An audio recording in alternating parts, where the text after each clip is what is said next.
ស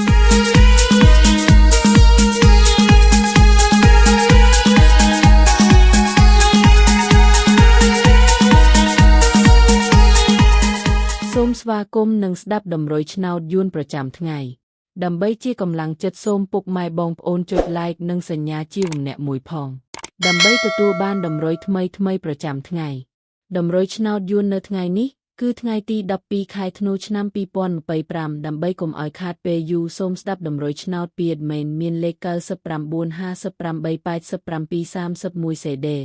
សម្រាប់លេខ OZ មិនមាន2គ្រាប់គឺ អូសខ្ទង់80និង10សម្រាប់3លេខគឺ admin មាន2គ្រាប់ផងដែរគឺមានលេខ358គុណ018គុណបើសិនជាពុកម៉ែបងប្អូនស្រឡាញ់និងពេញចិត្តលេខទាំងនេះពុកម៉ែបងប្អូនអាចយកលេខទាំងនេះទៅផ្សងសំណាងបានពុកម៉ែបងប្អូនអាចចូល link ខាងក្រោមដើម្បីមើលលទ្ធផលឆ្នោតក្នុងក្រុម Telegram បានដោយគ្រាន់តែចុច link ក្រោមជាចុងក្រោយសូមជូនពរពុកម៉ែបងប្អូនដែលយកលេខខាង adminទៅផ្សងសំណាងហេងយើងទាំងអស់គ្នាជូនពរពុកម៉ែបងប្អូនជួបតែសំណាងល្អនិងសុខភាពល្អសូមជម្រាបលាជួបគ្នានៅថ្ងៃស្អែកបន្តទៀត